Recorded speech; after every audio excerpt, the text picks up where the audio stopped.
at Radio Free America. This is Uncle Sam with music and the truth until dawn. Right now, we've got a few words for some of our brothers and sisters in the occupied zone. The chair is against the wall. The chair is against the wall. John has a long mustache. John has a long mustache. It's 12 o'clock, Americans, another day closer to victory. And for all of you out there on or behind the lines, this is your song. And welcome everybody to our daily gun show. We come to you live every day at 7 p.m. Eastern. That's 4 Pacific. We go about an hour and 90 minutes usually. We have 3 gun-related topics every day, different topics throughout the week. We have a bunch of topics that we do every single day as well. Then let's see, we run it live on YouTube.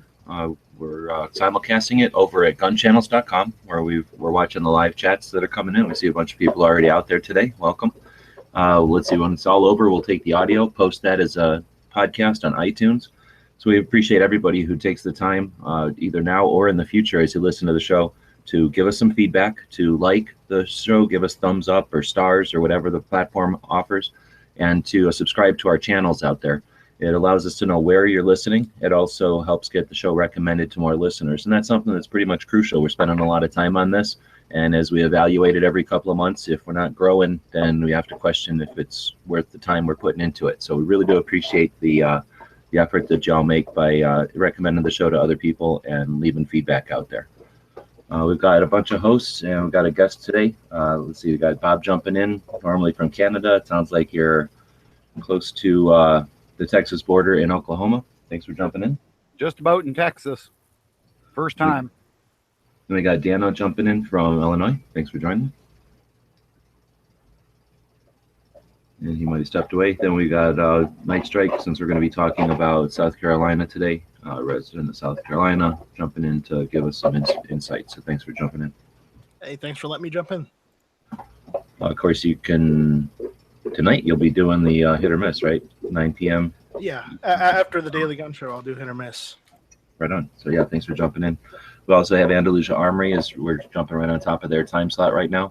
So if this isn't your cup of tea, you might check out Andalusia Armory. It's another live show that happens as we speak from a gun shop down in Andalusia, Alabama.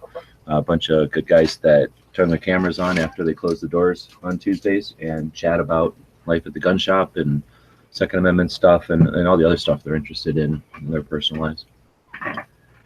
All right, with that, we're going to be starting episode 282. We're going to be talking about guns and homes for our Second Amendment segment. We're going to be talking about a good idea, bad idea, of whether lights on guns are a good idea or a bad idea. And then on Tuesdays, we focus on a state. Today it's South Carolina, so we'll probably jump into that, I suppose, first, since we got a Night Strike here, and you'll need to jump out to prepare for your show. And I know Dan should prepare something. So since we got you guys here, I'm going to suggest let's just change around the schedule a little bit and get into advocacy first. But usually before we start with all of our daily topics and then the stuff that we hit every single day, we take a break, see if anything happened overnight, anything worth talking about. I just want to mention yesterday I had requested that if people were listening who hadn't subscribed, to please go ahead and subscribe. I'm going to throw that out there again today. We're only a couple away from just trying to break 300. And granted, every subscription counts. So if you're listening to this, I'm probably about another YouTube show. Please like and most importantly subscribe to the show. You're talking about our YouTube channel. Yes. That's where we're trying to get up to 1,000 subscribers over there. Basically so we can unlock some special features of YouTube, I guess, but mainly just again, we're 5 grown men, and then Night Strike's joining us today, but 5 people that host the show on the regular. We're taking time out of our lives to do it. We like to see that it's going to a growing audience, so we do appreciate all the efforts to share the show and to urge people to take a listen. Absolutely. Anything else happened overnight? Matt's chat was last night. It was okay. Was he the last show of that, or last season finale of that zombie show? So they talked about The Walking Dead. And then did a top 5 or top 10 cartoons. That was pretty fun. From the 80s, yeah. Now, I do have some personal news, gun news, as a matter of fact. I had a chat earlier today called Tokarev Tuesday. And by the end of the chat, and it was just short of 8 hours, I purchased my first Tokarev. So that is in process, on the way to me.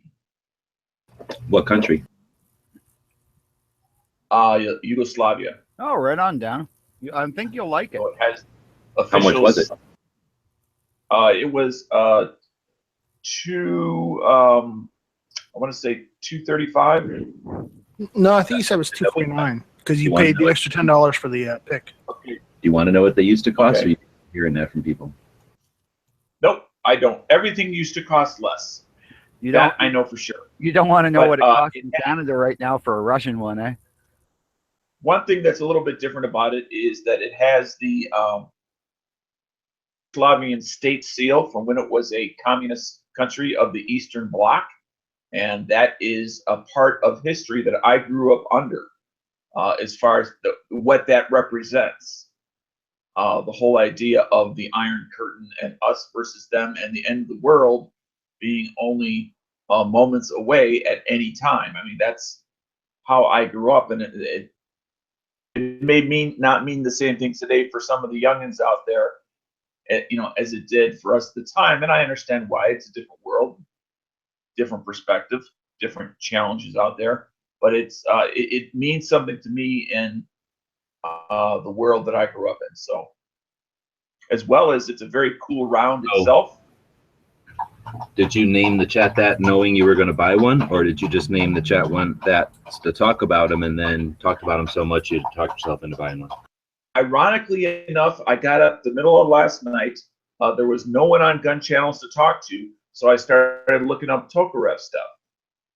Almost bought one last night, like 4 o'clock my time a.m. But the website wouldn't work for me, and I said there were only 4 left. The phone number to call, that was just prime time hour, so there was nobody to call. And of course, I got back up at 8 o'clock to call them, and they had zeroed out the inventory. So one deal had gone away, but then I had found another one that was only $20 different, and was checking that out. I did not name it that on purpose. I just thought, well, gee, I was thinking about that all last night. I'll go ahead and open up the daytime chat since the early watch was not happening today. And since it's Tuesday, we'll call it Tokarev Tuesday.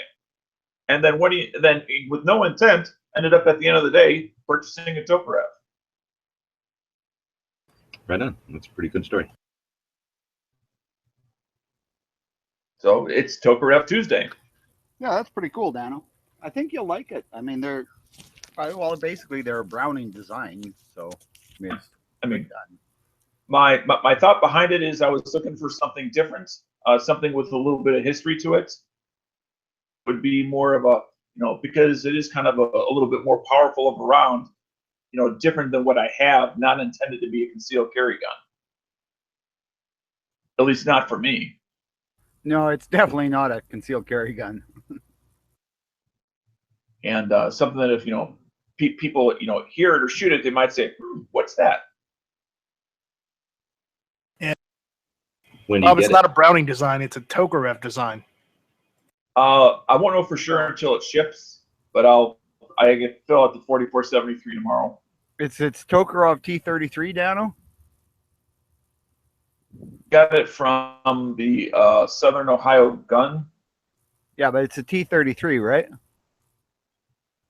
If you give me a moment, I will pull up the. Unfortunately, I wasn't quite ready with that, just as you asked the question. So, let my squirrel come around. Where the heck is it? Yeah, Southern Ohio Guns, and it is a M57 TT Tokarev. Okay, so that's the Yugoslavian version of the T33.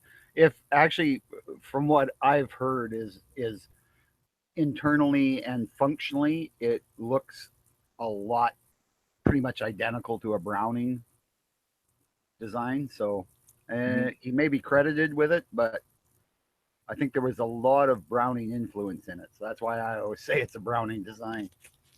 Oh, I'm sure. And it is the 7.62 by 25 Yeah, which is a around. really cool And round.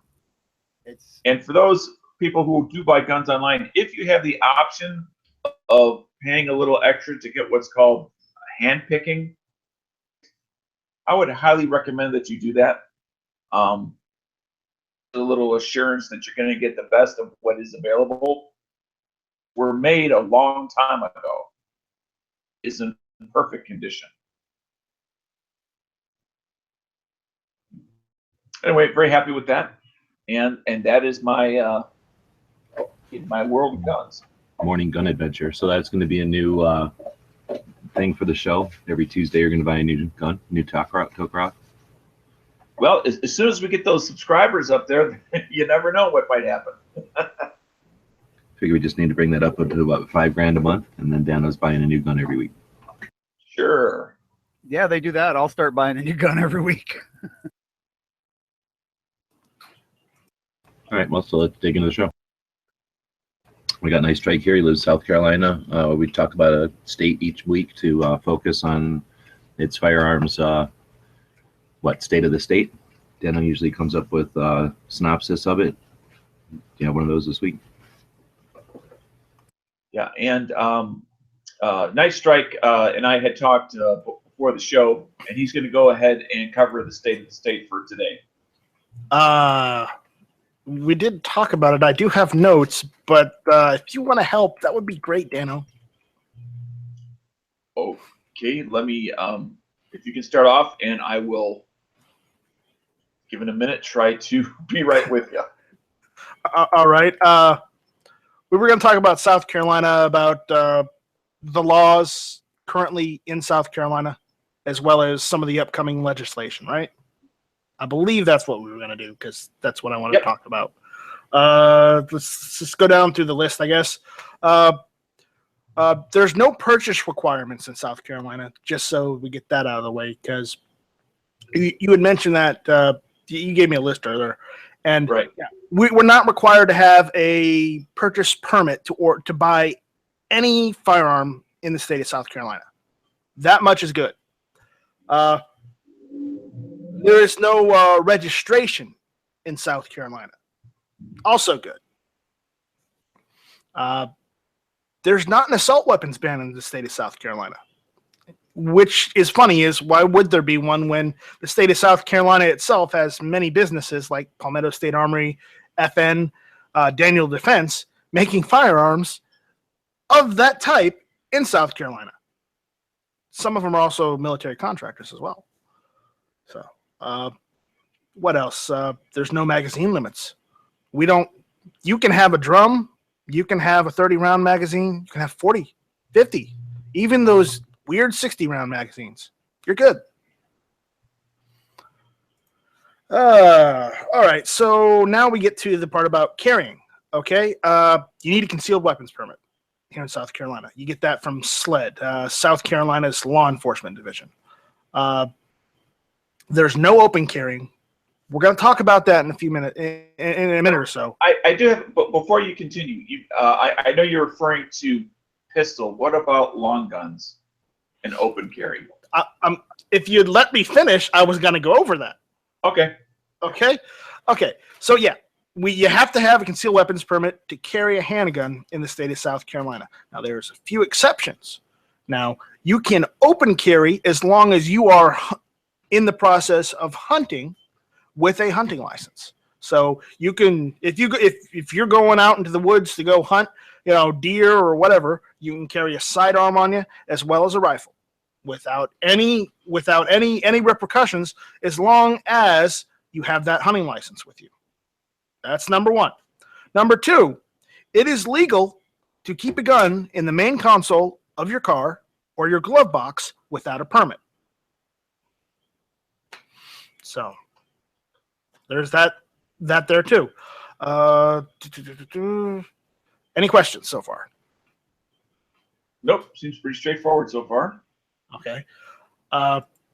We don't have any restrictions on NFA items. So as long as, you have the right paperwork, you've already gone through, like say if you wanted to buy a machine gun, you can, provided you buy a registered one with the ATF. But that's pretty much everywhere across the board these days, right? So you can buy any NFA item you want. There are no restrictions on that, provided you can pay for it, of course. Private sales. We do not require background checks for private sales. So I literally just go, and if I want to go and buy a gun, I've actually bought several guns via private sales lately. So I've gotten what I wanted, given them the money, and then gone on my merry way. I've also done the same as far as selling. So private sales is good too. So there's no in Illinois they call it a cool down period. There's no waiting period for when you make the sale to when you can take it home with you. The liberals and the Democrats in our government want to try and get that waiting period in for like a 3 to 5 day waiting period to possibly obfuscate the whole deal with that guy who did that thing in Charleston. But apparently none of the Republicans liked that, and they've basically killed that bill. So, no. Sounds like a good state to live in. It is a good state to live in. Granted, it has its quirks. I'll give you that. No open carry. But that's why we're getting into the important legislation going through, because I wanted to talk about it, because they were supposed to vote on it today, but they've pushed the vote back till tomorrow in the House. So basically what's going on in the state legislature, as far as the South Carolina House, they have the permitless / constitutional carry bill. It is backed by the NRA, ILA. So I wanted to mention that. They're scheduling it for a House floor vote tomorrow. So I'm going to check that out, and we'll see where that goes. But there's also another bill that's going through the Senate Judiciary Committee that is from the House. It is House 3429, which is a bill that seeks to amend the South Carolina bankruptcy laws and recognize the fundamental right to personal protection by ensuring citizens who have fallen on hard times financially will not be required to sell all of their firearms maintained for personal protection in order to satisfy their debts. So that is going through right now too. I can give you guys links if you want to check the bills out, because I have that. But that's the really important things going on right now. So if anyone out there is listening and you're in South Carolina, please support the permitless carry constitutional bill H 3930, and also support the bill H 3429 so that we can get that through and make guns even better in South Carolina. So you mentioned the bill about open carry. Is that correct? Yes. Okay. Yeah. And as well as permitless carry? It's both. It does both. But Okay. South Carolina is weird. We've got a lot of old politicians. So we haven't gotten rid of all of them, but some of them that are of the old. I hate to use this word, but this saying, but of the old Jim Crow mindset. So, they don't want a certain set of people open carrying, but because they can't go outright and say that, they just say, we don't want anyone carrying who doesn't have a permit. As far as concealed carrying goes. And they don't want to see it in public either, because they're very squeamish. But unfortunately, a lot of those guys got voted out the last election, especially the one that kept mothballing the constitutional carry bills that kept on going to the Senate.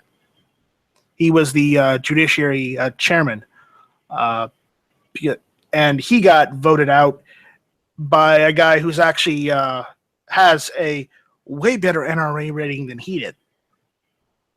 So hopefully things are going to change. Okay. There's something I'm seeing here, and I don't necessarily understand it, so hopefully you could help clarify it for me. And it's referred to as, at least in the media, on guns.com, they're referring to it as the Charleston loophole.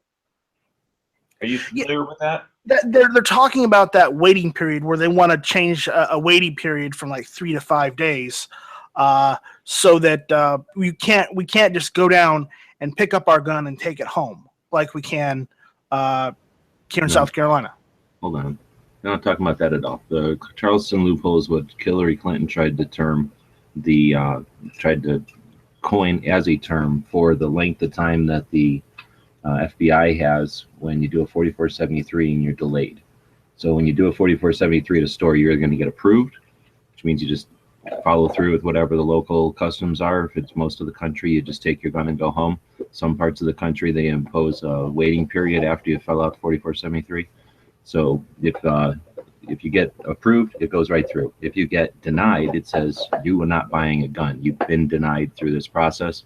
If you inquire, they'll give you a phone number. You can call the FBI and figure out why you got denied. They'll either come arrest you if you've got outstanding warrants, or they'll tell you whatever happened and you can try to clear it up. Or you might get delayed. So if you have a name that's similar to other people who are criminals, and you decide not to use your social security number, or even if you do, they don't use the social security number for denial, or for that, at least that facet of it. So lots of reasons you could come up as questionable in their first efforts when they make the call for the 4473, and their first initial efforts, they're not able to identify who you are based on your name and your last name. They will put you in a delayed list, and that time they have 3 business days to look into it and then call back the FFL if there's a problem. So I don't know if you've never encountered a delay, or if you've never known anybody who has to deal with that.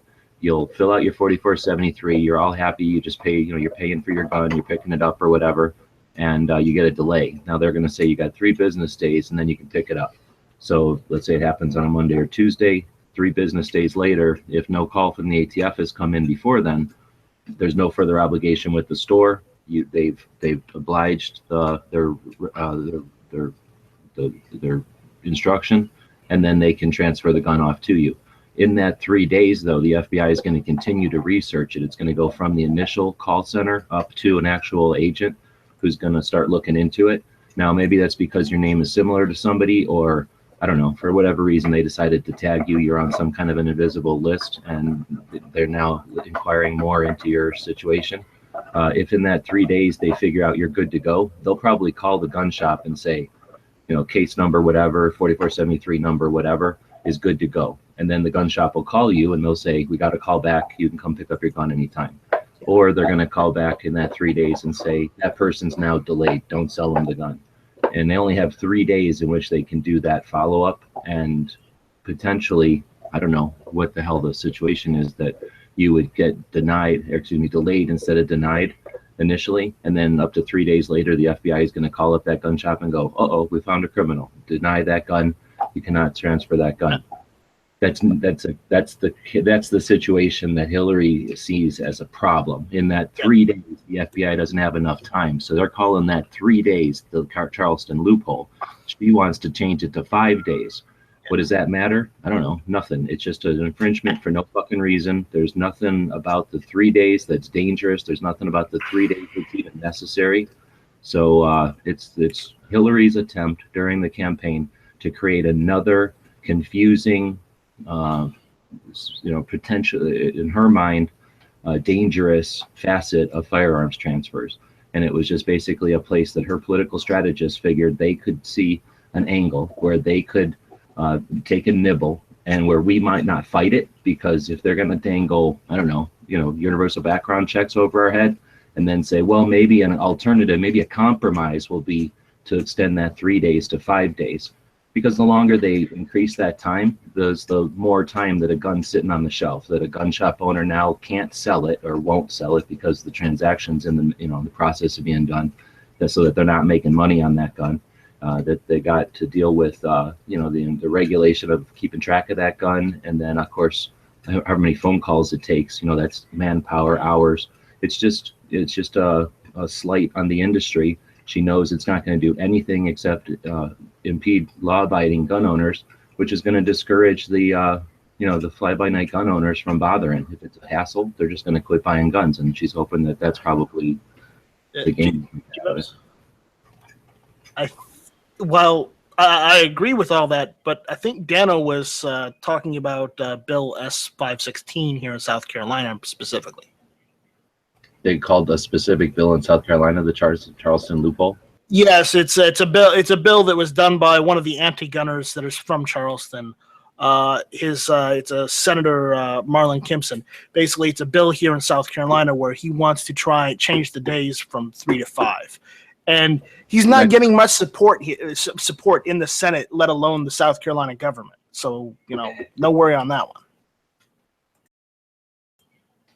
So, because he's one of the few Democrats that actually kept his seat.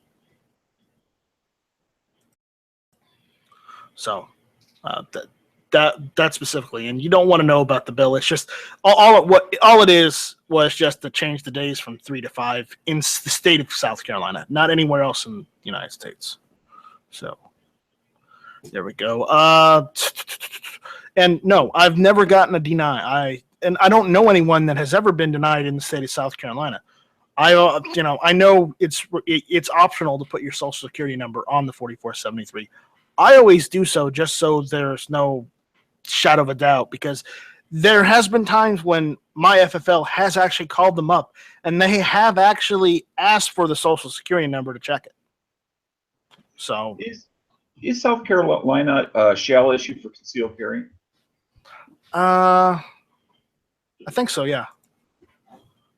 Okay. No, it is actually extremely easy to get a concealed weapons permit. The issue is it just takes time and money. And are classes required, or you have to take an 8-hour class. So is there a qualification test, like for shooting or something?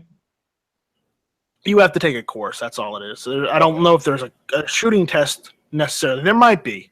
I haven't looked into getting one yet, so I can't give you the actual nuts and bolts on that. But I'm actually looking into getting one either this year or possibly next year, if the laws don't change.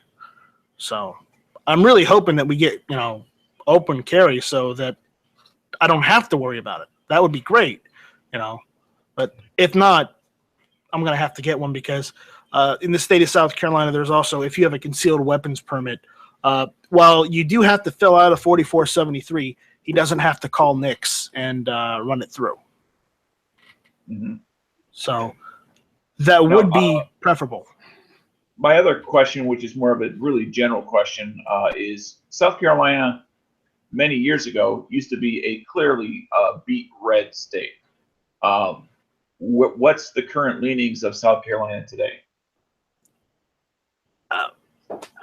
Most of the state is Republican, except in the area of, let's say, downtown Old Charleston, and I would say, maybe the outskirts in West Ashley and Mount Pleasant are very heavy Democrat. Everywhere else, it's pretty Republican across the board. So at this point, they really aren't dictating state gun policy. Oh no, not at all. Okay. For a while there, it was half and half, where the Democrats had the majority in the Senate, but over the last elections we had in November, the Republicans took the majority in both the House and the Senate. Okay. So I'm hoping they'll pass a couple good laws here in South Carolina. Things will get better. We'll all be happy. But I'm just crossing my fingers, hoping. I'm going and still calling, emailing. I'm even old school, using the letter and the postage stamp. So I'm doing all I can without going directly to the state, the state capitol, and going and registering appointments with them and going and doing the appointments, because I don't want to take too much of their time. I want them to get these laws done, not waste all their time talking to me. Gotcha. I can't throw the link in there. I don't know why it won't let your own account put links in your own chat on YouTube site. So I put the link on the gun channel side.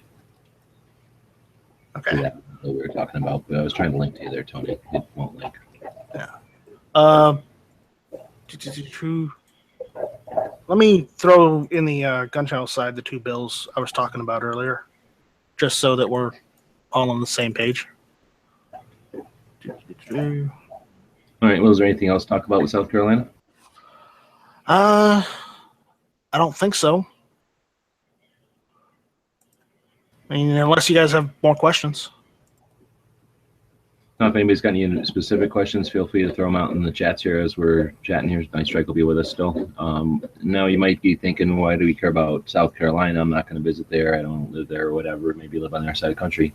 Hopefully, it's just to give you some insight as to what the other states are going through, what they're able to do, what they're not able to do, and really just to get us thinking about what our states are like. I mean, every time I hear these, I immediately compare it to where I've lived or where I live now. So think about where you're at, and hopefully you're getting a little bit upset if there's things that you're infringed on that are unnecessary. You know, keep that fire going. So with that, I think we'll dig into the good idea, bad idea segment, unless you guys want to go out of order or something else.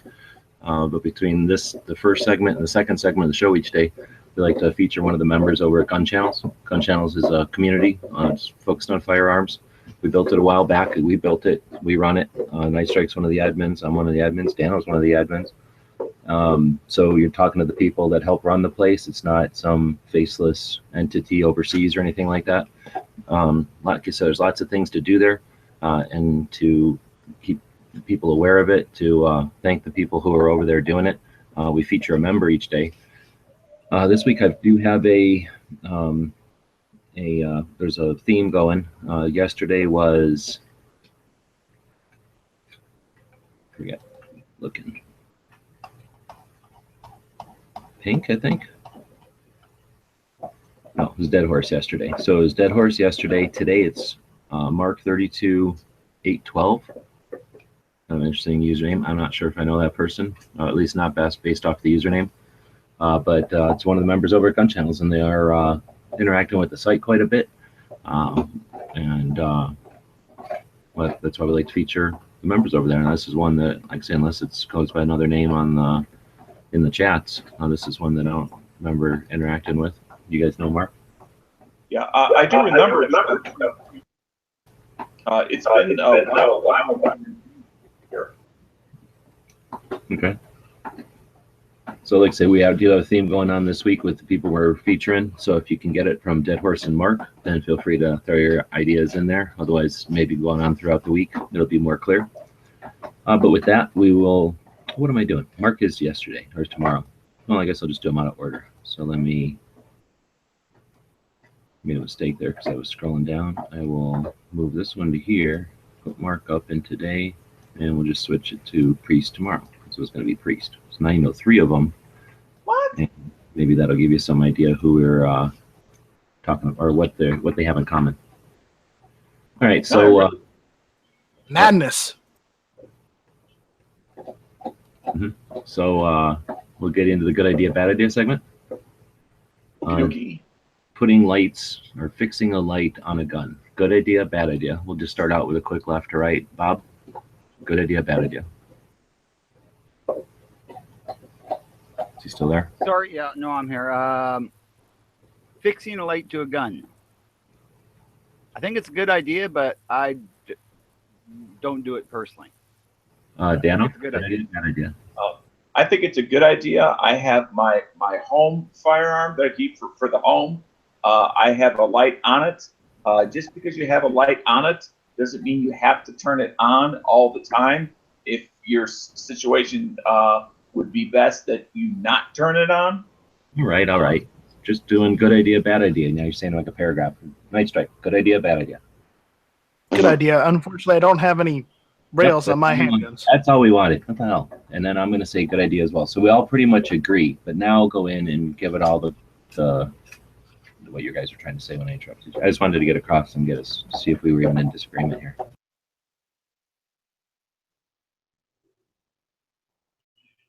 Okay, I see how it is. Now nobody wants to say anything. So I kind of figured I would say it was a bad idea, just to, I don't know. I mean, not that you normally said that or anything, but I just figured we'd have somebody saying a bad idea. So we all think it's a good idea. Yeah, I mean, I cut you off there. I mean, light.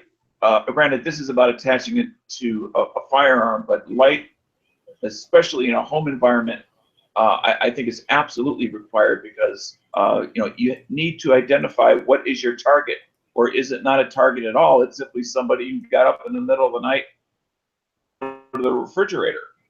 I mean, this is where whether it's you and your wife, or you and a friend, or you and your whole family all live. You need to clearly identify, and if there is something nefarious going on, is it one person? Is it two? Is it three? Is it five? And that's what the information that light will give you. So I think it's absolutely critical. And if there is some situation where you don't want light, simply don't turn it on. I mean, it's literally that simple. You hit it out of the park, Dano. I couldn't agree more. Well, I'll add to that you definitely have to have a light on your gun, especially if it's a defense gun of any kind, indoors or outdoors. But just as Dano said, you don't have to turn it on. It also doesn't eliminate. You can also have a light in your pocket, or any number of other lights, a headlamp, whatever the hell you might want. Having one doesn't mean you can't have the others. You should have as many lights as you might need, right? 2 is 1. I'm gonna have to go get lights. I actually have flashlights, throughout different locations in my home, in addition to the one on the gun, in case, for whatever reason, the light doesn't work. That I have an extra one that I can hold in my hand, a tactical flashlight, as well as use as a blunt force trauma type device. In my bedroom, I have one in the kitchen. I have one in the TV room. And these are all off of 18650 batteries, so they're all rechargeable, and they're all the same make and model. They all use the same battery. I recharge the batteries. I've got extras, so it's real easy to keep on top of that. And just like every 90 days checking the smoke detector batteries, in your home, you do the same thing with these batteries if you don't use them every day. But I find myself using them a lot for normal things, getting up in the middle of the night so I don't trip over something that somebody put in the middle of the hallway. So you have a couple mag lights? Flashlights that I keep staged throughout the house. Okay. Not lights. Mag lights are, a different type of flashlight, but you can use them also for self-defense too. Mm-hmm. So I'm gonna address stuff going out on the comments. We got making fun of Bob saying he used to clear the house with a candle and a matchlock. If you're gonna do it, just make sure you don't ever get them close to each other. Then we got Tony. I make sure I melt the candle onto the very end of the matchlock, and that way it's far enough away, even if it tips over, it's not going to light off the pan. So Tony's out there saying you don't need a light because you should know your house. It's ridiculous, and that saying it's required is somehow offensive. So sorry if it's offending you, but yeah. And then saying that you're going to tell the bad guy where you are, you've got some theory in your head about how it's going to go down. I am simply suggesting that since there's no way of knowing what's going to go down, I'd suggest probably 99% of the time, it doesn't matter if you know your house or not, if something falls down that you don't expect to have a painting falling down and blocking a hallway, and that's not going to be something in the moonlight you're just going to recognize immediately.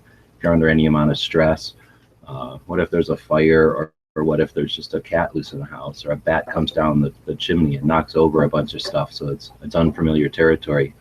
So to suggest that by having extra potential or extra resource that somehow tactical, then that's one of the communication barriers we're going to have as people, where people are going to take offense to a suggestion and then say that we're walking in lockstep. You're the one with the preconceived ideas here. We're talking, you have firearms that you buy most of the time have accessory rails on them. If they don't, they have trigger guards, and companies are coming out with solid, fairly inexpensive, relatively inexpensive ways to affix lights to firearms. So, well, your comments suggest that you're taking offense when you word them the way you're wording them. So I think though that the not putting a light on your gun due to the perception that you think people are going to have of you because of what you did to your gun is ridiculous. Why would you remove a resource from your own situation based on a perception of what somebody else thinks of it? So again, we're talking, used weapons lights by reputable companies like Surefire with the remote switches allow you to operate a firearm without a finger anywhere near the operating controls, with a solid shooting grip on your gun, and gives you the ability to have a backup to your second light.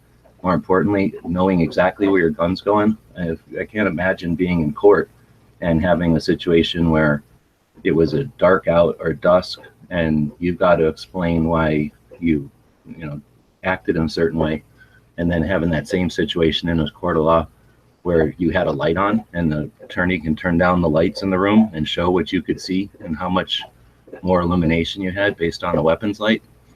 I just see that as a necessary resource. People that discourage lights on guns are, in my opinion, just lashing out at the perception of what they consider tactical, and that's not good advice. I also think you're denying yourself knowledge, but by just saying we're flat out refusing to have a light on it, whether it's weapon mounted or not. But by refusing to have a light, you're denying yourself knowledge, and in that critical situation, knowledge is power. And you're denying yourself that knowledge by saying, nope, I'm not going to have it. And unfortunately, we do a good idea, bad idea, so we try to talk about the advantages and disadvantages or the arguments on either side.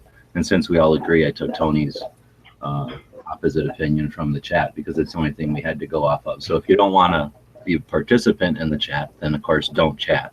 If you don't mind being the opposing view when we're all in consensus on this side, then we appreciate the people that put out differing opinions. Exactly. Of course, we're going to dissect the differing opinion because that's the whole point of this topic of the show.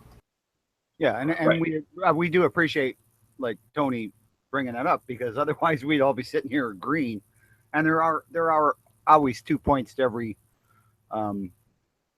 pretty much to everything, right? There's always 2 points to it. So, and which is exactly why I mentioned you can have a light and choose because of your situation not to turn it on, if that's what the situation would be best suited for. I just like having the option, and knowledge is power. So, but that's all I have on this topic. Yeah, I just wouldn't put one on my gun because it would make my Browning look ugly, and that's just wrong. If John Browning had wanted a light on that gun, he would have designed it that way. I'm just saying. Pretty sure those big guns probably had lights for anti-aircraft and stuff. But yeah, I bet you. I wonder if at any time, if there was the technology available, if they would have said, "Oh no, I still don't want a light on this gun," or if think about how big and how crude flashlights were in World War II compared to now. When if they could put it on a gun, I am sure they would have them all on their guns. I have actually seen pictures of a flintlock with a lantern attached to it. Kind of ridiculous, but they were doing it even back then, So I mean, it's not a new idea.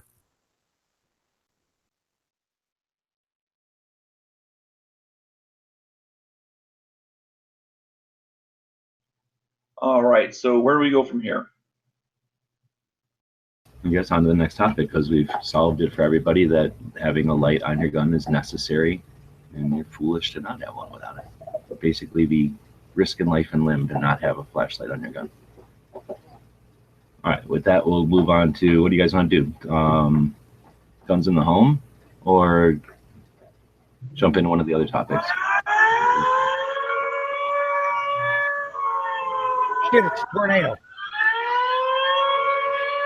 Take cover, take cover.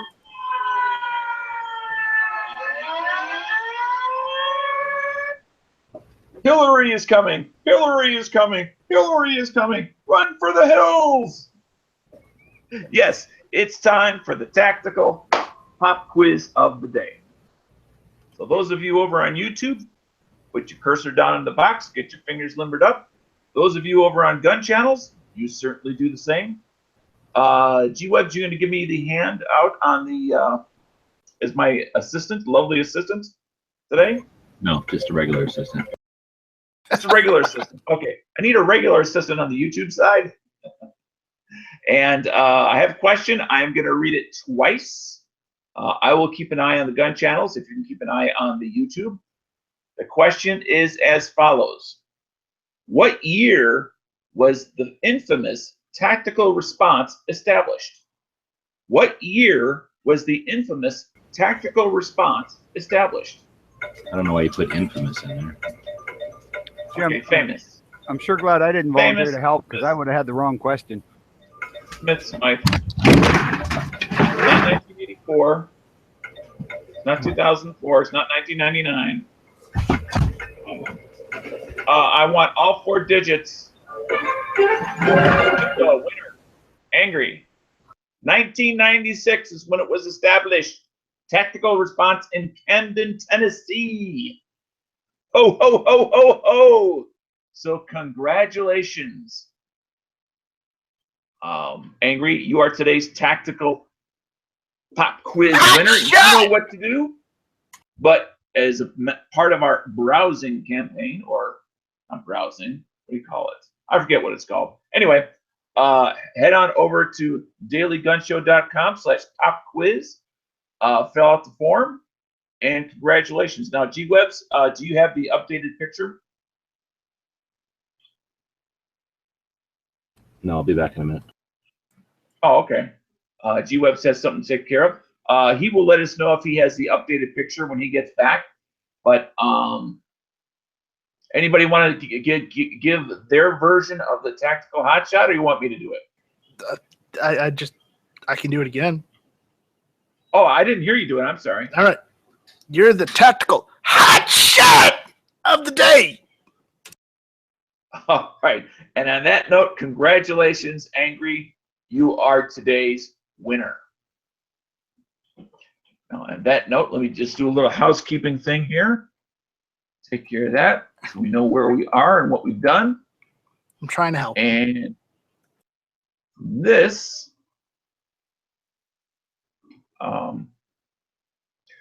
G-Webs, you back yet? Okay. I'm going to go ahead and our next segment, which we'll be heading into, will be Second Amendment issues. And what we have there, as far as what in particular, is guns at home. Now, after some of the recent court cases, and by recent I mean like 2010 to 2012, Otis McDonald v. Lisa Madigan, Illinois, as well as a couple of the others. As far as at home, seem to have pretty much straightened out that issue. To the best of my knowledge, it certainly has. But it's something that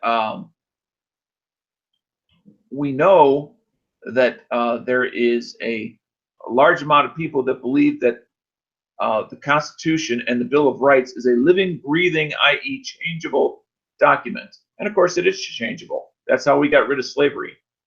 But there are certain core fundamental beliefs that are so core to what makes us Americans, like freedom of speech, like protection against a tyrannical government, that's what almost defines us, or does define us, as Americans.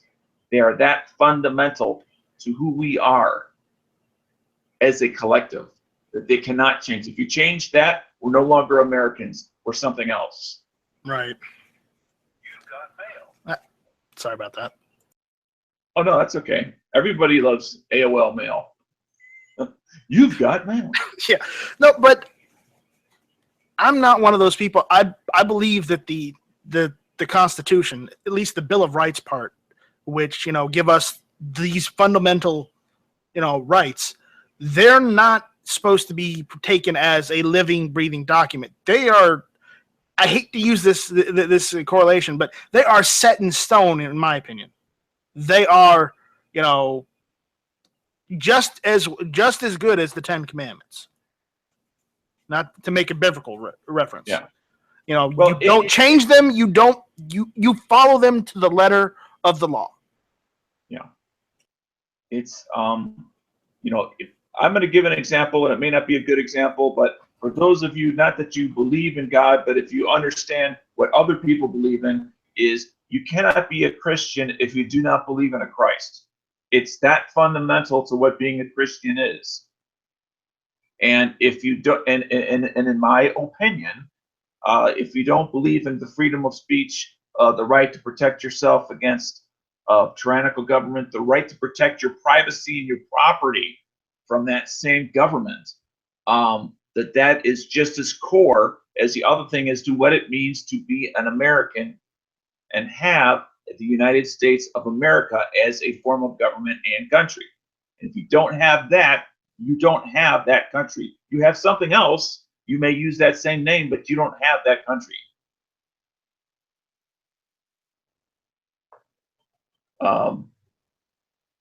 Bob, being our resident Canadian, what I'm interested as far as a core belief, and you heard my analogy, Bob, about like, and you can make up your own. That's fine. Yeah. But a lot, you know, how can you be a Christian if you don't believe in Christ? Right. I believe mean, it's yeah, that makes perfect sense, right? However, I want to say, like, the right of self-defense, the right to defend your own life. Um, that's a human right. That's not a right just for Americans or just because it's in your Constitution. That is a human right, and all humans should have that. And I think the whole fact that that so many countries don't, my own included, although it's complicated, but um, that's one of the things that makes America such a star, such a shining example for the rest of the world. I mean, yes, you have your problems. Every country has problems, but as far as those rights to defend your own life, to defend your property, to have that freedom of speech, um, those are what makes America great. If I can steal a term from your current president. Um, and without them, you would be a much lesser country. And you're very, very lucky to have them. And you should defend them with every breath in your body. And I hope you do, because, like I say, you're an example for the rest of the world. And in addition to the Second Amendment, the other freedom that we have that is under severe attack is the right to our privacy. That in the last 17 years has gone to hell in a handbasket, to use a phrase. I mean, we've been voluntarily, and it drives me crazy, just handing it over under the guise of potential security. Right, but your freedom of speech is under attack. You look at any of your universities, and freedom of speech is under attack severely because of the crying, whining, snowflake leftists. And I mean, it's something that really has to be battled tooth and nail, because you lose freedom of speech, and you pretty much lost it. If you do not have the right to say what you mean without people becoming offended by it and shutting you down, I mean that's just one of those core rights, much like the right to defend yourself. Z, have you had a chance to cut up the speed as far as where we're at here? Well, you're jibber jabbering about all sorts of different stuff. So no, what was the basis of the original? Okay. We kind of did our segments a little bit out of order today. Today under the Second Amendment, we started with guns at home, and I kind of G-Webs had to step out for a minute, and so I kind of like took over just for a moment and said that guns at home, in the home, having them in the home, technically has been solved with the past couple of cases that went to SCOTUS in regards to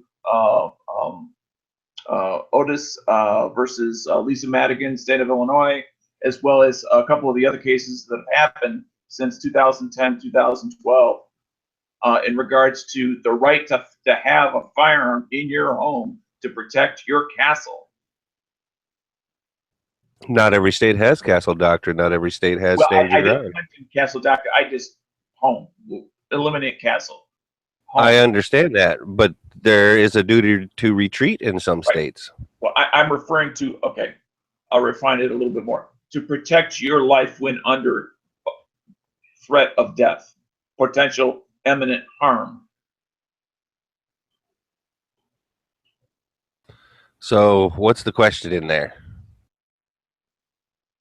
Well, it's really more of a discussion point of this is guns at home. Is that something that is still, even with some of the recent court cases, still potentially not clearly decided at a legal level? Or does something as simple as we were talking about some constitutional things that whether it's our freedom of speech, the freedom to protect ourselves, the freedom to protect our property and our privacy are so pivotal to who we are as Americans that if you change any of those or reduce any of those, we are no longer Americans. We may use the phrase Americans, but we're no longer Americans. We're something else. I humbly disagree. Each one of those things you said is a different thing. Some states you do not have the right to defend your property. If someone's stealing it, you do not have the right to shoot them, to stop them. That's the majority of states actually is like that. The right of free speech, I definitely agree with you on that. But as you also know, it's free speech towards the government, not necessarily free speech towards me or towards you. I did hear the part where you guys were talking about set in stone, not set in stone. I believe that they are simply observing the rights that we are already endowed with at birth. Now, I say it like that because not every country in the world recognizes those same rights. That doesn't mean that that person doesn't have that right. It just means that the government that that person lives under does not recognize that as a right to that person. Now, as you were just saying about if any one of these things should fall, that doesn't make us Americans anymore. I disagree with that kind of 100% because as Americans, somebody said earlier, and I think it was Bob, but he's Canadian, so I'm going to forgive him for this. He said we were lucky. Ladies and gentlemen, I want to tell you right now that luck had absolutely nothing to do with it, other than there was some good timing by the French for once and a little less wherewithal out of the British, because there wasn't a whole lot of luck involved with making America America. And you know what? There's still not much luck involved with making America America. People got to work hard. That's the way it is. If we continue to lose our right to privacy, which we've been losing since 9/11. Well, I don't know that necessarily. I mean, I know that the rights are not limited to the rights that are not enumerated in the Bill of Rights. I understand that. But I don't remember where it said you had a right to privacy in the original 10. I know you have the 4th and 5th Amendment. Mm-hmm. You have the 6th Amendment, but none of those are really, quote unquote, privacy. Illegal search and seizure and having to, house the troops and stuff like that. Well, I realize a legal document or a legal discussion may be able to be made for it, but if I own a communications device, I should be able to own it and anything that's derived from it. Do you own the system that it is working on? If I'm paying for it, I'm leasing it, and for those fractions of seconds, I own it. Well, then you're not. You're not leasing the whole thing. Like you didn't pay for the rocket to put the satellite into outer space and stuff like that. But the fraction of time that I'm using fraction of it, they put a price on it, and Daniel paid it. So, I mean, I wouldn't get into like rental versus property. You don't say, "Oh, I'm renting a hotel room." Well, number one, you don't say how long your rental is good for. The person renting you the service is the one that tells you. Splitting hairs, dude. You're interrupting them and splitting hairs. Again, if you have a hotel room, a castle doctrine still applies. They don't say, did you build the hotel? They say you rented the room. That's your property for the moment. So what Daniel's saying is he's saying he has a right to the data that's transmitted when he leases the time. And yeah, they put a price on there. It's his time. Unless he has something in the contract with the company that says you don't own your time, your product. But Dano, I still don't agree with you necessarily. I just disagree with Z also. But I think that if you take a 10-mile walk and they make you take 2 steps backwards, and then you take another 10-mile walk and they make you take 4 steps backwards, you could say they're incrementally reducing your privacy, or they're incrementally they're taking more and more away each time. But when we can take leaps and bounds and they take nibbles, and we take leaps and bounds and they take nibbles, we have to acknowledge that too. So they may have gotten our privacy, but there's also an overwhelming amount. So until they get quantum brains that can process all this data that they're collecting, we're not talking about everyone knowing everything. We're talking about them having the ability to know everything. But I'm saying there's also quite a bit of advantage we have with the new tech to do things well beyond. In other words, what are we going to do? Or throw out the baby with the bathwater, or cut off our nose to spite our face? Are we going to say we don't want cell phones because it's easy to listen to a cell phone? No, and I'm not saying it's an all or nothing proposition either. It's that as we start to lose things, instead of being, and I'm not referring to any individuals, I'm just referring to the collective of what we call Americans, is that instead of being 100% Americans, as we begin to lose our privacy, we begin to become, and you can just make up whatever percentage you want, 99% Americans rather than 100%, because we don't have that same freedom that we had before. We're only, maybe if we hoped beyond hope, to be 25% American anyway. If you want to start saying United States citizens, then that's something I can get behind. But Bob's an American. Everybody in Central and South America are Americans. We're all Americans on this hemisphere. I mean, United States citizens, Americans. When I say Americans, that's what I'm referring to for the purposes of clarity. And whether you want to call it 25% or 99%, it was strictly to illustrate a point. I hear you. I don't know how any of this got to be from guns in the home, though. Well, what it did was we started about guns in the home, and the current court cases that have come down as far as rights of having guns in your home in regards to color, as an example. It should have cleared the issue of the rights of citizens of the District of Columbia to have firearms in their home legally. And that issue should have been clearly decided. And that's how we ended up going slightly off track, but maybe a lot off track.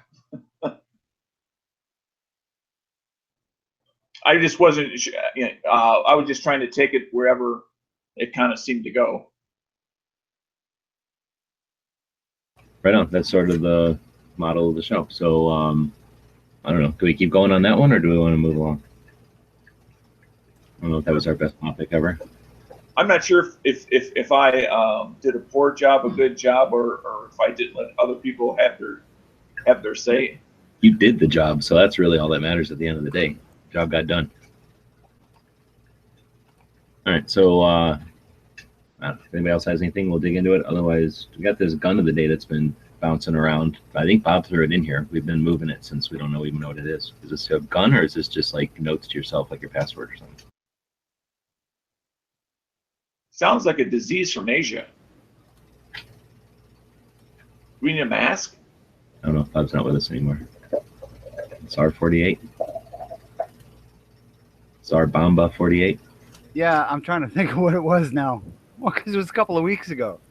SAR 48. Oh, poopers. Well, I'll have to Google it now, because now I can't remember it. Dang it. It looks like a FAL, kind of. Like a long FAL. Yes, I think it was. Where the heck did I even see that? No. I got to take a look at it here. Just a sec. Yeah, and I also didn't get a chance doing research. I was on the road up until just a few minutes So it's like ago. the Springfield Armory version of a FAL. I believe that's what it was. Yeah. So is that what SAR stands for? Springfield Armory Rifle? Yes, and that was the quarter edition of the FNFAL. Exact same gun as the standard SAR 48 was the 4800. Right. Yeah, that's what it was. Okay. Yeah, I think this was when the trials were going on for the AR. They were, or maybe shortly before that, when they were looking for a replacement for the M14, and they were still looking for a 308 caliber. So I think it was just a matter of Springfield building an FAL basically and saying, well, it works for the rest of the free world. But yeah, interesting gun. I mean, I always liked the FAL. Excellent design, worked real well. A little bit long. Never really liked long guns, like long guns. But 308, so it's a good caliber. Try to share a few pictures here.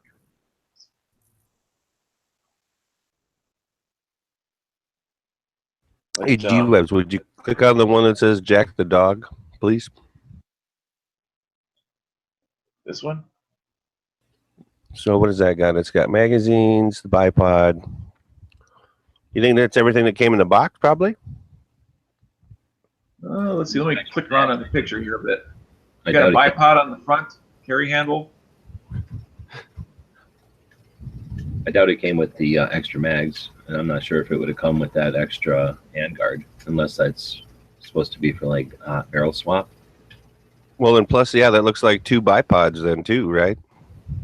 Yeah, and then they're the same, so that just looks like maybe you bought spare parts or something. Maybe this is somebody selling it, Probably. and then that's just what they've accumulated. Those handguards look the same to me, so I don't know if they're different or not. I'm just wondering, is that part of the quick change system like you were just talking about? Perhaps, I don't know. I guess they do look a little different. There's these two holes that are the same on the one that's on the gun, and then the one that's off the gun, the two holes don't look the same. So I don't know if that's a big difference or not. Now, I think they made a So is this an RPK-ish No, or it's RPD almost? well, it's a I think long that was one, but it's a FAL. It's 308. Right. And I guess I shouldn't have used that. I just meant purpose-wise, since it's a little bit longer and it's got a bipod, I guess. Yeah, it's probably heavy fire squad. yeah. Well, I think it was what the idea was. There was a heavy barrel one that you would use as your squad automatic weapon, but that would still use the same magazines and a lot of the same parts. It just had a heavier barrel for heat distance. That one G-Webs was showing, that's the heavy barrel match series of the SR48. SAR48, excuse me. So, Okay. because normally they were kinda just all interesting. black, but the one he was showing just a second ago, that was That's the heavy wood. barrel match. Yeah. Had some nice wood on it, huh? Yep. Yeah, that was. I mean, I have no idea what they would have been asking for, but that was a pretty nice little setup.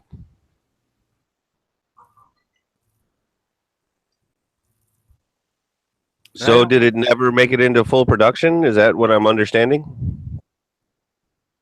Or it did make full production and they're out there? I don't even remember. It was like a couple of weeks ago. I went through all that. So. I think what killed it was the assault weapons ban that was coming in. Oh, so this came out, what, in the late 80s? Late 80s, like we're talking like 89, I think 1990. Diecaster Sandy bought one in 86 for $500. Great deal. Dang. That is a good deal. Yeah, that is. Well, good job, Diecaster. Yeah, really. But then again, let's be real, $500 in 86, that was no small amount of money then either, though. No, that's true. yeah, just by way of comparison, not that it's directly comparable, in 1985 and a half, I was around the mid years when I bought my 686 for just over six. It was like 620, 625 is what I bought my 686 heavy barrel, 6-inch barrel for. So, Wow, that really hadn't gone up too bad then since then, honestly.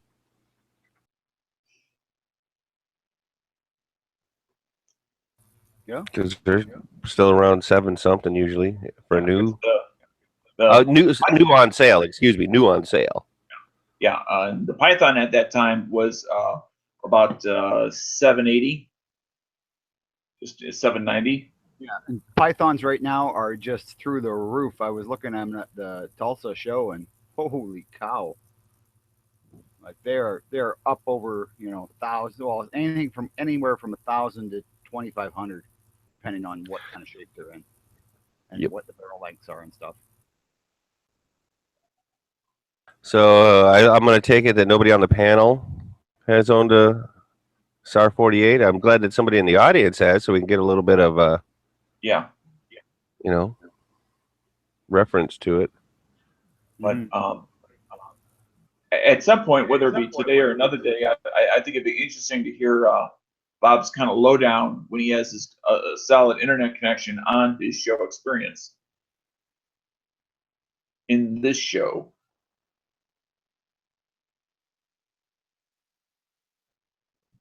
Okay, what was Okay, and that, Dano? Diecaster is saying that the last time he did price the SAR 48, it was around $1,400, and that sounds about right. Though on the foul note, I am looking at possibly building a foul one of these days. Nice. Because I've seen that they have parts kits. You can get a lot of parts from DSA.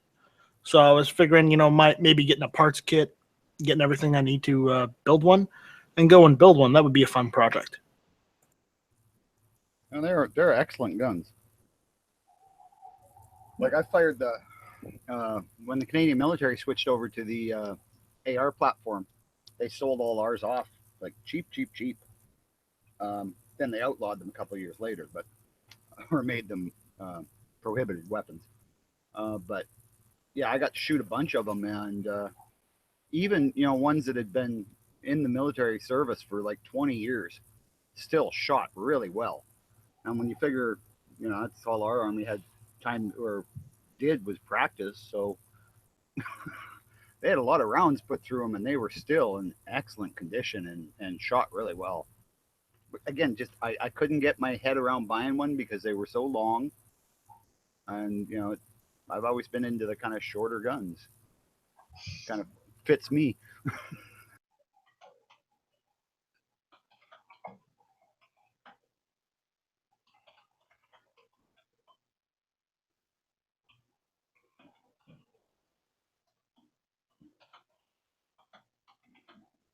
Awesome.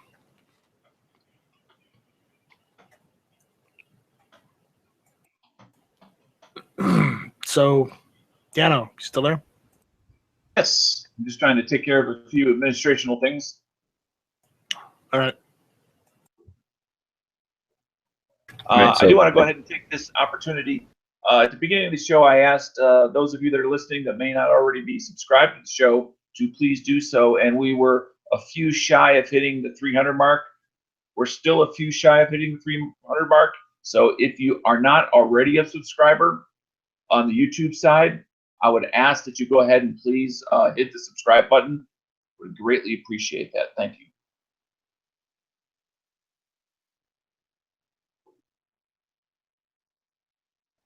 Yeah, or if you know people that aren't subscribed that might be interested in guns, tell them to subscribe just for nothing else and to get a notification when we're live and when we're doing things on the channel.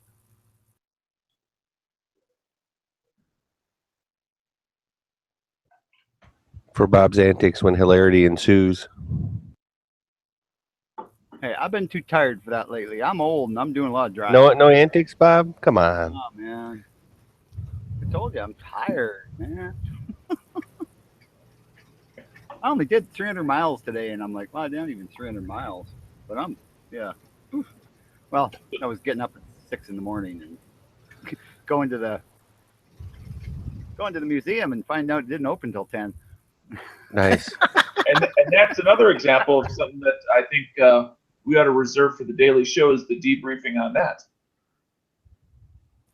Oh, I don't know. The problem was I went in there and it was like, I know I've seen this. Oh yeah, I've seen this twice virtually.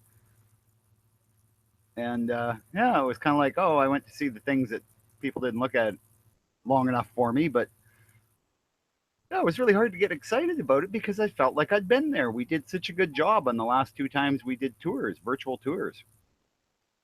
So Bob wasn't impressed at the greatest gun museum in the country. I was impressed. I was extremely impressed. I mean, they He got a was big donation bored. from me on my way out, but no, it wasn't even that. It was just like, I mean, Well, I you'd be literally committed felt for like I'd that. seen everything. Plus, my camera ran out of memory about halfway through it, so kind of sucked. Well, that's why I figured we could do a live debriefing, Yeah, we can do that sometime. Yeah, or not if if you're not going to cooperate. we'll just have to do it within the next week or so, because otherwise I'll forget everything. Okay.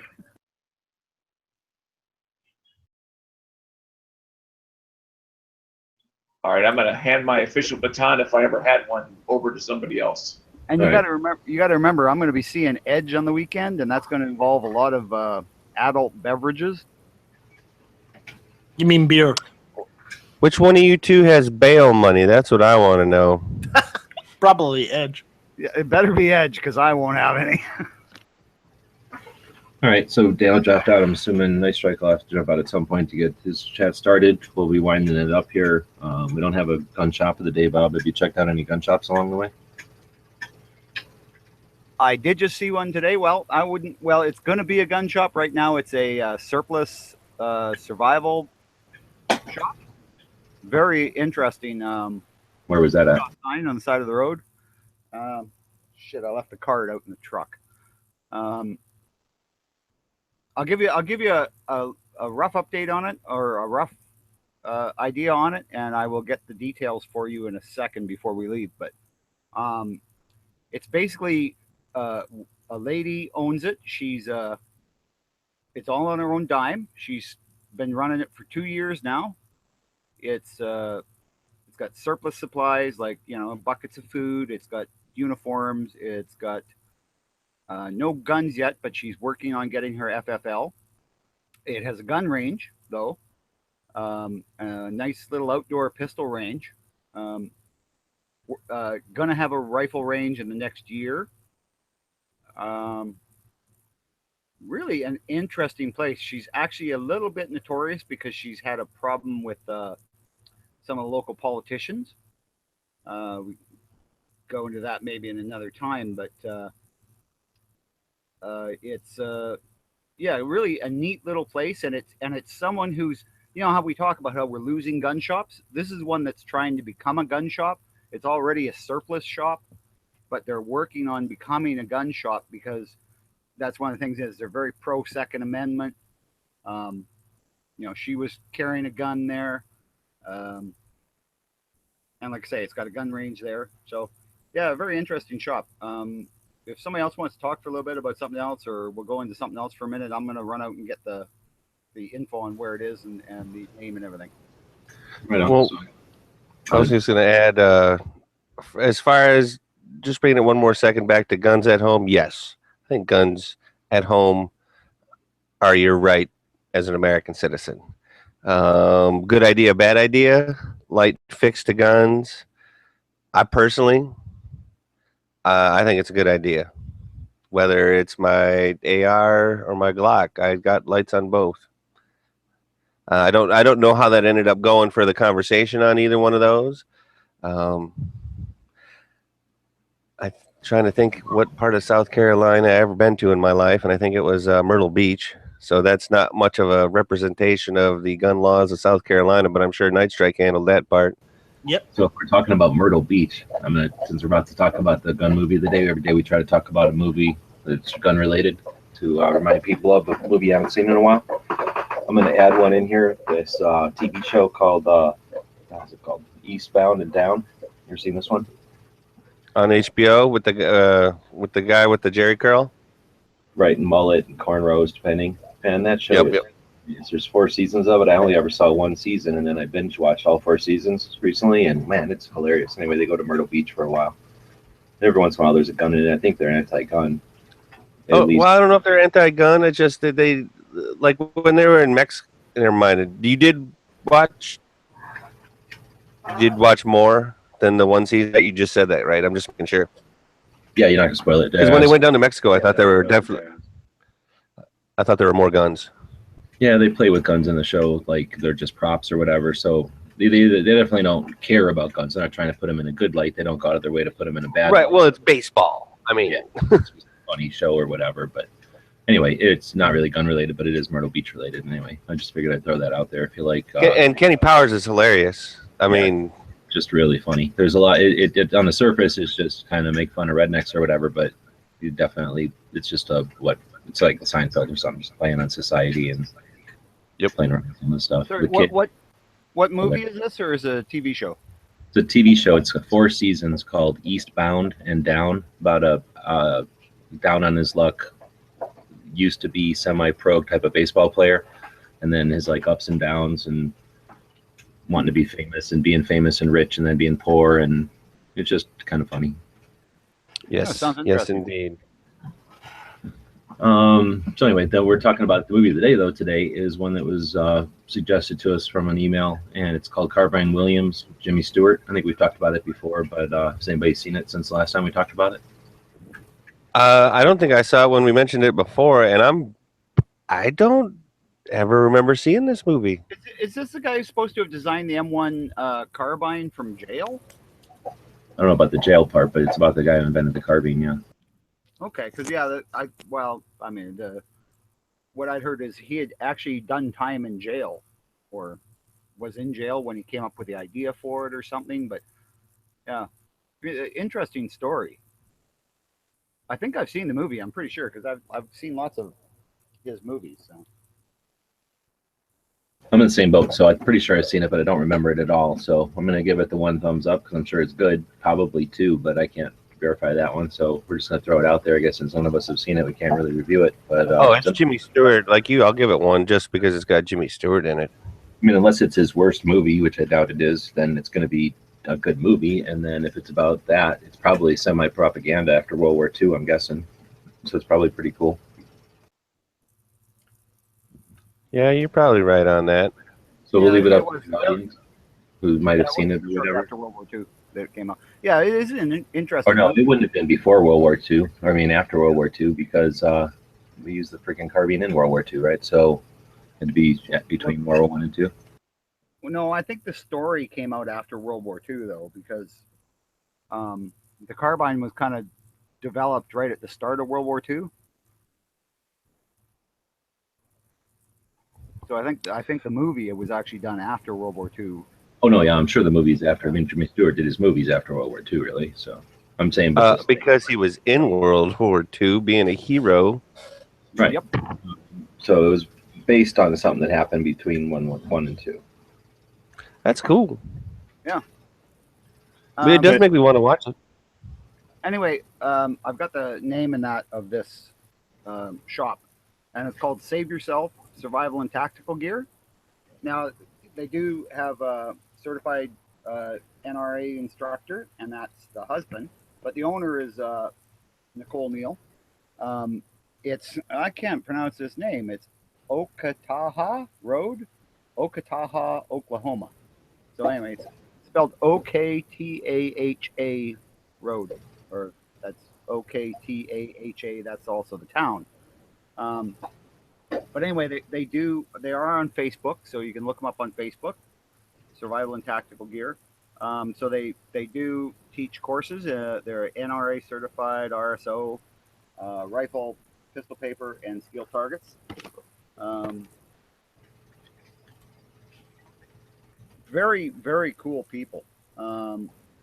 Definitely very much a freedom type person, like, really interested in the Second Amendment and the right of free speech and everything. Spent probably an hour in there talking to her about stuff. So, if you're anywhere in that area, check them out. Buy some of their stuff. I mean, this is a woman who's started this shop on her own, and there's no bank behind it. This is all coming out of just how she can build the business on her own.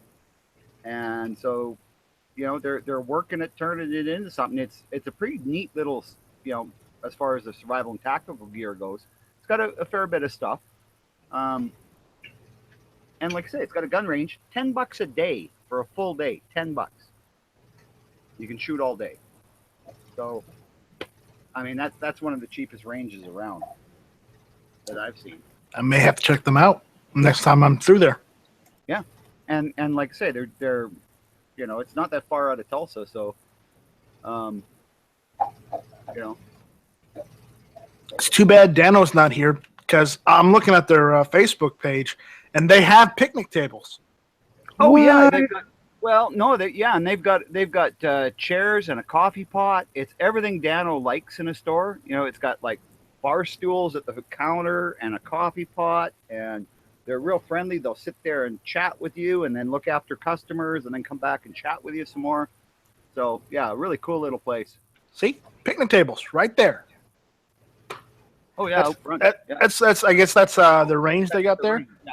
That's a nice little range they got there. It is, yeah, and they've got like steel dueling targets, or what do they call them, where the things you knock them down and they swing around and come back up, and yeah, so a really cool little place. And like I say, I mean, this is a place that's trying to do it on their own without going to a bank and getting into a big debt, to turn themselves into a nice little gun shop, to serve the community as well as Tulsa, because like I say, it's not that far out. Maybe an hour out of Tulsa, a little more. But yeah, great little place. And I just happened to see the sign on the road and thought, oh, I should check this out. It's about time to take a break and grab coffee anyway. Pulled off, and coffee for free. And like I say, it's got chairs right at the counter you can sit down at.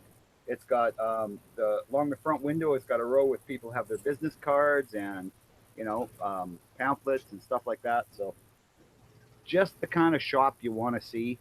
All they got to do is get their FFL, and it's going to be great.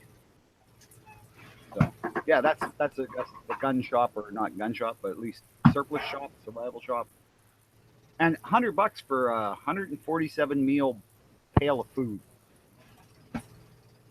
I was almost just going to buy that, thinking I wouldn't have to buy food for 147 days. But can you eat MREs that much? Oh, it's not. These weren't the MREs. They had MREs as well. I was looking at getting some of them, but instead I got some patches. And It's probably like Mountain House or something like that. Probably.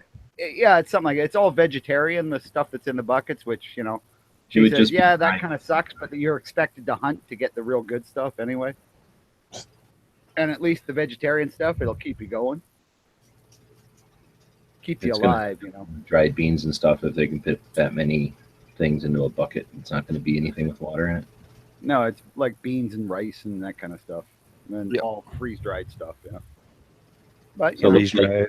it's just off of 40 between Oklahoma City and the border of Arkansas, and looks like you could get to that if you were heading east and west across the country. So Bob looks like he's coming south out of Tulsa, not on the main highway or nothing. You're heading down to Dallas or what? yeah, well, basically, I'm going to skirt Dallas. I'm trying to avoid those stupid toll roads because they piss me off. So, and They are a lot I faster. I like the secondary roads better. I mean, they're a little rougher. They're not as nice a roads, but they're still 70 miles an hour, so it's a little more comfortable for the truck, and I can just cruise along. And yeah, I don't know. I So they like get driving. 4 axles, so you're paying for 4 axles every time you go through a tollway. Yeah, $15 every time I go through a toll sucks. All right, well, keep us up to date on your adventures there. Yeah, stay out of the ditch. Oh, no problem there. I get tired. I'll let Charlie drive. There you go. All right, so that was our gun shop of the day. Thanks, Bob. We'll did our gun movie of the day. We do have a piece of history today. It is the anniversary of the death of Weatherby? Weatherby. Thanks.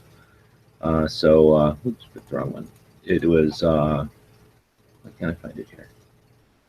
There we go. It was today in 1988, and we don't really talk about Weatherbys too often because probably none of us can afford them or shoot them. But well-made guns, and sounds like he founded Weatherby back in '45 when he was 35 years old, and then looks like he ran it for a while. And passed on in '88. Yep. There's been more than a few Weatherbys that I've looked at over the years, but none of them have ended up coming home with me. Yeah, I hear that. Yeah, I've drilled on quite a well. Not actually physically drilled on them, but I've looked at a lot. That yeah, beautiful guns. Just like the workmanship on them and that is just gorgeous. That's why they're so expensive. But, yeah, one day. That's where I'm at with it. One day.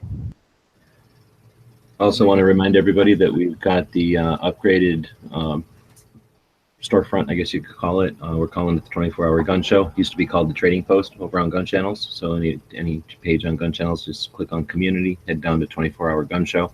Or if you see the little logos around the site, that'll take you over to where you can buy, sell, and trade. I've added a couple of things, some auctions that I have up on eBay right now. So you can do that. You can link to stuff that you're selling, cross-posting basically. You could sell it on a forum or sell it on eBay or Gunbroker and link to it here. And it helps get more people over to that auction, which is always good. People like to see views and they like to see people watching things. Obviously, you want to see some bids. And the more often we're using it, the more people that'll check it out. So we want to let people know it's there. And whenever we do see new stuff being posted over there, we'll be sure to let people know here on the Daily Show. Straight out of what? Straight out of cake, Second Amendment cake. Okay. I like cake. I like Straight out of cake cake's too. a bad thing then, right? Yeah. When we keep compromising our slices away, it was sort of a play on that. Okay. Now 100% same page. Gotcha. That's awesome. Straight out of it. And it's like my thing. I like to make stuff that isn't necessarily in your face and, as a nod to the people who know what it is, and the other people can deal with their own lives and not be worried about what you got on your patch or whatever. Right. So I guess with that, we're going to wrap up episode 282. Thanks, Night Strike, for jumping in. You guys have the Hit or Miss show coming up here about a half an hour, right? Yeah, about a half an hour. It's every Tuesday night. It's 9 o'clock. Big Gunner has a show tonight called, I don't know what he calls it, Big Gunner. And, of course, Andalusia Armory was on during our show. So if you're interested in listening to some kind of unscripted like feedback or discussion between people that run a gun shop, it's a great show to listen to. And we'll be back, or I guess then we have tomorrow will be Wednesday, so it'll be Jimmy James doing the early watch. He hosts a really long format show on Monday, Wednesdays, and Fridays here on Gun Channels.